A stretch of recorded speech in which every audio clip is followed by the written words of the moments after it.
Les programmes sont situés dans des quartiers où il y a des problématiques reliées de consommation de drogue, mais aussi de vente de drogue, c'est certain, mais aussi parfois des situations de centre-ville qui nécessitent qu'il y ait une présence policière. C'est selon le besoin du lieu aussi. Il faut comprendre que si on implante un CAMI dans un lieu où le besoin de présence policière est récurrent, on ne pourra pas éliminer la présence policière du jour au lendemain parce que c'est important d'y être, de par peut-être la densité de population, de par les commerces qui s'y retrouvent, de par peut-être certaines problématiques criminelles.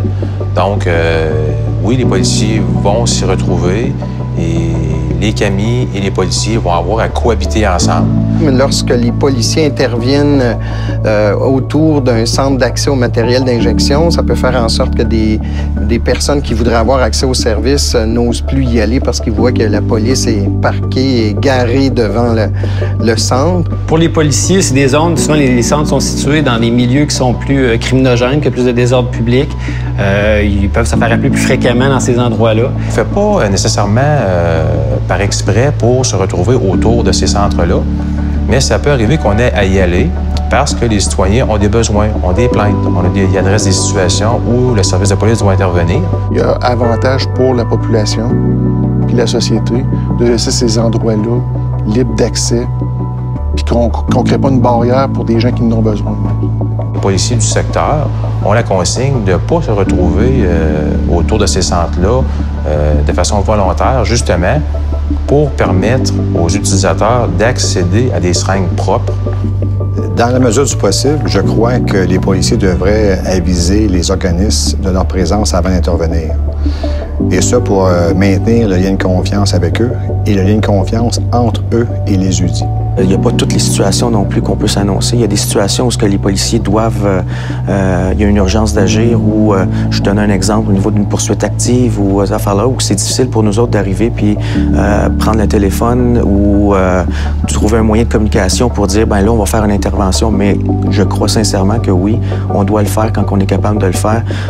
Ça va préparer les personnes à l'intérieur, ça va préparer les interventions, puis ça va probablement aider les policiers dans les interventions, puis l'intervention va être de plus grande qualité à ce moment-là. Si la police débarque parce qu'il cherche quelqu'un, parce qu'il a fait un vol à côté, t'es laisse faire le job, puis si moi je le sais, regarde, tu viens pas te cacher ici, là, je suis désolée. Comme intervenant, on est beaucoup mieux de se tenir à distance, parce que il risque d'avoir une escalade aussi. Si en plus il y a plusieurs intervenants qui s'en mêlent, là, alors c'est sûr que c'est mieux d'observer de façon tacite. Et puis si on constate des choses par rapport à l'intervention, alors c'est là qu'il est important d'avoir des ententes de collaboration avec le corps de police, un répondant qu'on peut dire, regardez, il y a eu une intervention, il y a eu usage de la force chez moi, je crois que c'est pas tout à fait adéquat, mais on peut en discuter avec un commandant ou quelqu'un en autorité là, dans le corps de police. Quand on intervient auprès d'une personne intoxiquée, il faut comprendre que cette personne-là est un petit peu imprévisible, instable, des fois même agressive. Donc, afin d'assurer notre sécurité et la sécurité de la personne, on peut intervenir à plusieurs personnes afin d'éviter des blessures.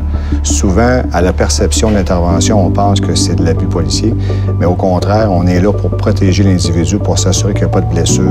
C'est comme ça que c'est enseigné dans les écoles, dans les protocoles d'intervention. Mais cette intervention à plusieurs, cet usage de la force dans le public peut être très mal perçu si on n'est pas conscient que c'est des protocoles, c'est des façons d'intervenir de la police. Et c'est ça aussi qui est le jeu le plus efficace pour protéger l'ensemble des gens impliqués. Il y a tellement de facteurs. On ne peut pas arriver qu'un cadre dire dans les cas de quelqu'un qui est en train de s'injecter, on agit de telle façon. C'est impossible. C'est impossible. Chaque utilisateur est différent.